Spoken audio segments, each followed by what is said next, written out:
Von Fry, legendary badass, not shy, telling you how it is, Von Fry will die.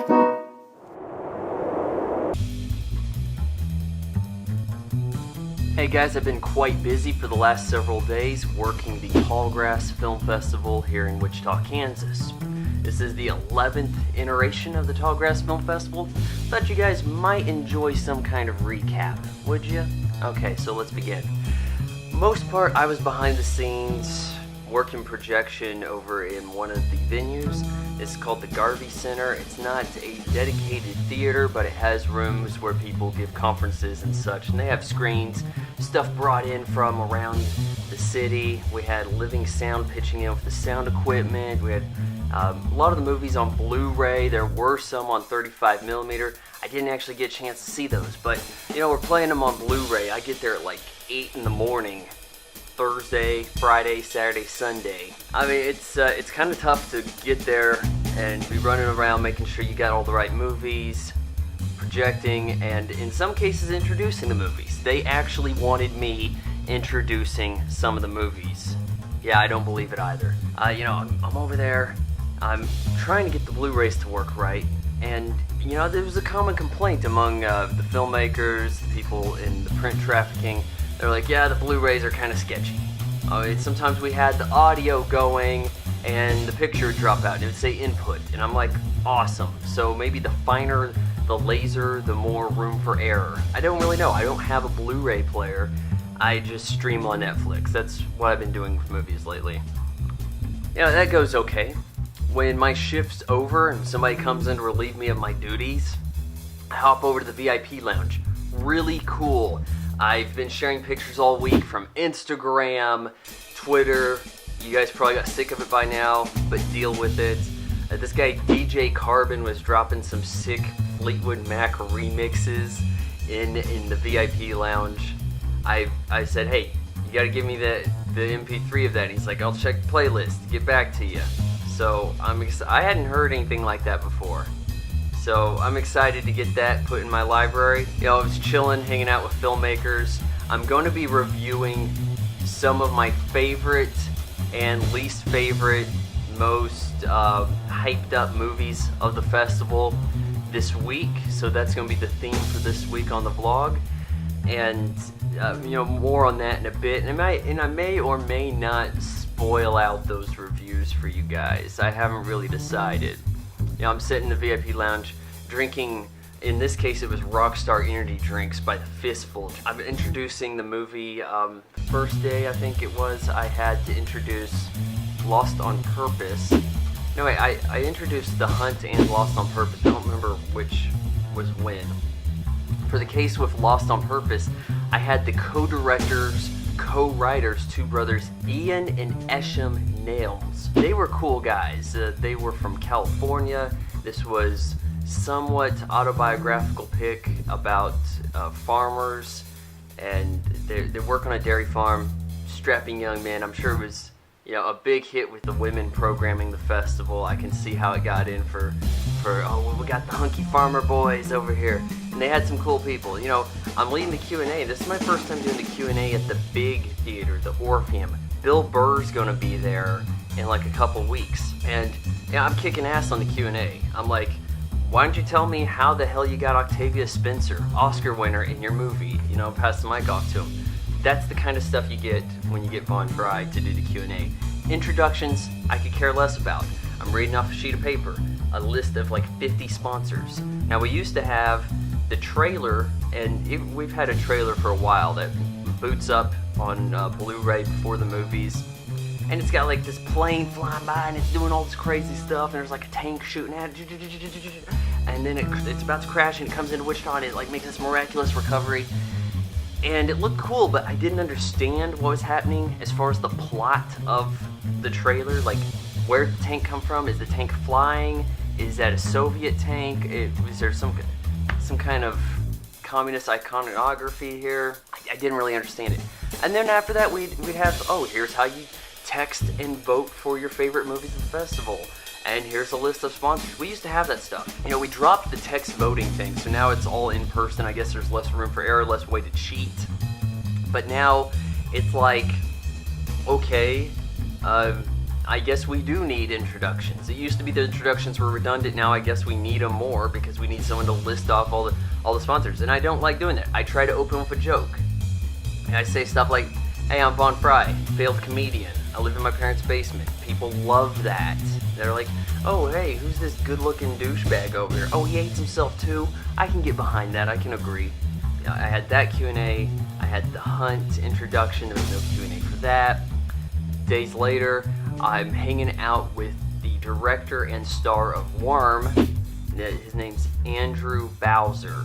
This is a really cool movie. I'm going to be talking about it more later. The thing is, when you're the guy who's assigned to do the Q&As with the filmmakers, and the filmmaker's seen their movie, we can't even imagine how many times, like maybe 50 or something, you have to take into consideration that they don't want to watch it again, even if it's in front of an audience at a big theater or whatever. He's like, yeah, we're going to duck out, can I get a cheeseburger? So me and this lady, Tina, she wanted to introduce into the Q&A first, and I'm like, no, I want to do it too. But I've got other stuff to do too. Now, how dare she not step aside? So this is like the first time we've had to do it tandem style, and it turned out pretty cool. She took us over to this bar. He got cheeseburger. I got cheesecake. And then, we try to get them liquored up for good Q&A, and we swing back to the festival. I mean, the audience was like, damn. In the introduction, I got my ass chewed out afterwards for what I said in the introduction, man. I said, yeah, this movie got cheated. It should have gotten the top prize for the Stubbornly Independent film set. This is like movies with a sub $300,000 budget, and it's feature length. It's more on it later, but I haven't seen a movie this cheap look this good and be entertaining before. In fact, I told people at the introduction, I said, hey, it could start its own subgenre. People later on in the festival were stopping me going, you were right, man. You were right about Worm. It is better, and it's awesome. And so I was like the Worm guy for the rest of the festival, the rest of the weekend. And hey, that's fine for me. Q&A, we knocked it out. I said, let's give Andrew one more round of applause. People stood up for a minute. Everybody except my dad, because he was being an ass. I got a little bit of a chewing from one of the gals for going, why did you say this movie got cheated and that Favor shouldn't have won the gala presentation and all this? I'm like, hey, okay, whatever. I was just saying it. The crowd seemed to like that idea. And she's like, well, the guy from Favor, the actor from that, the lead actor, he was in at the showing. I'm like, really? Well, it happened. And then later on, I run into that guy. His name's Blaine Weaver. Cool guy. I was thinking of him as kind of like Christian Slater. Like, I was like, oh, hey, it's Christian Slater at first. Like, he came by, he's like, hey, what's up, guys? I'm like, oh, it's Christian Slater from Heathers. I'm like, hey, sorry, I guess I slammed your movie. And he didn't know, because he wasn't there during the introduction. He was there during the movie and the Q&A, but he didn't hear the introduction parts. And so I had to inform him that I slammed his movie inadvertently. So that's a nice way to meet an actor, for sure. And then my boy Fletcher, and this was going on in the VIP lounge, like Sunday. He sees me, he's like, hey, we need some people for this panel. It's just going to be a quick round table thing. You can bring your food. I'm trying to eat a meal. I got a Rockstar on me, or maybe it was a Mountain Dew or something. No, it's certainly a Rockstar. And I'm in the salad. He's like, yeah, bring your food. Come sit at the table. We need people for this little round table I'm hosting. I'm like, okay, fine. So I hadn't done one before, and I'm sitting around, and I just thought I would participate in being in the audience. It's like, well, we need some people in the audience, right? So Fletcher's like, oh, hey, you can come sit at the table. I'm like, no, that's too much pressure. Sorry. Here, I should have sat at the table because Fletcher was handing me the football, and I picked it up, and I dropped it at the 1 yard line. That's what I did, because there was a smoking hot chick sitting at the table, room next to her. I didn't sit over there because I'm an idiot. So the round table starts up, and they're going through, we're talking about short films, and people are talking about the first short film they made. I had a great anecdote, but no, I wasn't sitting at the table. I didn't get to say that my first short film was in the late 90s, and it was a stop-motion Lego reinterpretation of the ending of Titanic. Didn't get to say that. Shot on VHS and edited in camera. So, I did manage to blatantly plug my YouTube channel to the panel, and I'm talking about the documentaries and the narratives they did. That's all going fine and dandy, and I'm getting good reaction from everybody, good laughs when I'm cracking a joke and all that. It goes on for a little longer than it needs to, and we're on our way. Never see the hot chick again. Okay, so here's all I've got to go on. I did tell her my YouTube channel, and her name's Rebecca, and she said she was from Colorado, and she was visiting her folks who were at the festival with her and her brother, and that's all I got. So, yeah, if you were there and you know who I'm talking about, send me a word or something. So, that's that. I stuck around for the VIP parties. Well, maybe it wasn't a VIP party, but it's a closing night party. Really cool. It's at the Scottish Rite Center next to the Orpheum, downtown Wichita. Deceptively big place. They got like a lot of ballrooms and stuff. We had like a big band playing. I had a Mountain Dew. Everybody else is getting hammered. This one guy, Clem, one of the other programmers, he was like, I don't know what. He got there early and he was sipping some beer. And he's like, this beer tastes funny. And then he says to me, Vaughn, I know why you don't drink beer now. It's because of all the acid you do. It makes you all wavy. And I'm like, yeah, I'm doing the acid and I'm the one who looks wavy for it? Sure.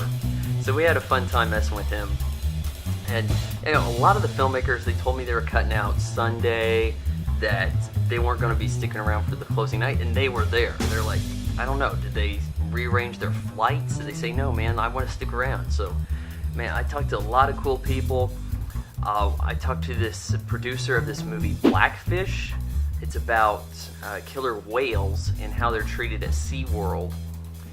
And it's like, the one thing I learned from that, and I told to everybody else, was I didn't know that the people swimming with the whales are not marine biologists. And that was like a revelation for everybody. So that was cool stuff. I got some pictures with some folks, and tried to get home in time to watch like the third encore of The Walking Dead. So there you go, Tallgrass 2013 in review. If you know who this Rebecca is, hook me up.